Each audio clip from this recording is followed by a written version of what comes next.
let us start civics chapter 1. I have already explained you what is civics and what are the importance of learning civics. Now, here our first chapter is how we run our villages. It means how we govern our villages. Listen here. Being a social animal, man has to live in a community. Community means what? The people of an area living together is called his or her community. And both villages and cities or towns have communities. And the communities in the village is called rural communities, and the communities in the city or town is called urban community. And for living in a community, we need so many public utilities. What do you mean by public utilities or civic amenities? Public means having to do with the people as a whole. That means for a group of people, what all things are related to a group of people are called public. And utilities means the things which are useful. So, for living in a community, they need some things which are useful for public. That means which are useful for a group of people. Or civic amenities means things considered to be essential for a better living. The same thing.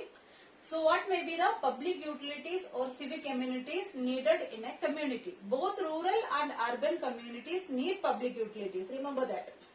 So what are the public utilities they need? Means roads, public roads they need, and healthcare facilities, educational institutions, water supply, electricity, etc. These are called the public utilities. Now, and these all public utilities are provided by a local self-government. Listen here, children. In India, the administrative system is divided into 3 levels. 1, union level or central government, state level, the state government, and in the both urban and rural areas, that is local self-governments. Here, in union level, the union government deals with the matters having the national importance, and state government deals with the matters which has the state importance. Now listen, local self-government. We are going to study about local self-governments in the both rural and urban areas. Listen here, what is a local self-government system? Local self-government system is that only a system in which the people elect their representatives from their locality and govern themselves. I hope you understood what is a local self-government system. People themselves govern their community through their representatives. Now listen carefully. A local self-government system in the villages, that is the rural areas, is called panchayat. And local self-government system in cities or towns are called municipalities. Advantages of local self-government. Why we need a local self-government, or what are the benefits of having a local self-government? There are a lot of benefits of having a local self-government. But in this chapter, we are going to discuss only 3 main points. First one, they are in a best position to understand problems and solve them effectively. Number 2, the local self-governments are self-reliant and responsible. Number 3, local self-government reduces the work of central and state government. Now, one by one, just listen here.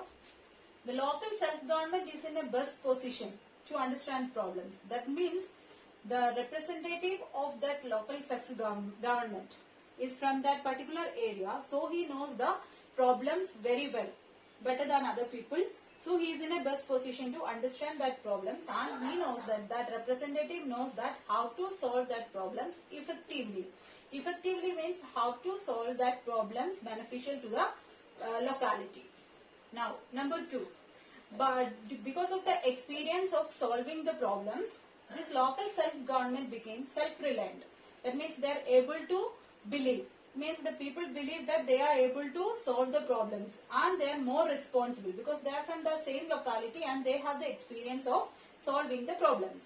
So they are self-reliant and responsible. Example, during the natural calamities like flood, cyclone, at that time they act very much for the rescue operations before the help coming from any other sources. Now, it reduces the work of central and state government. Listen here, the local self-government reduces the work of central government and state government how to maintain the civic amenities.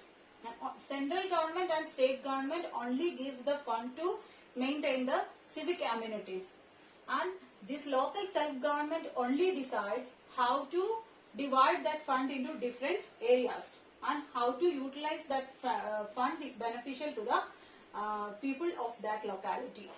And now listen once more, they are in a best position to understand problems, like when the disputes or local disputes happens. At that time, the representative of that local self-government only reaches there and play the role of the mediator. Like that, they are in a best position to understand the problems and solve them effectively.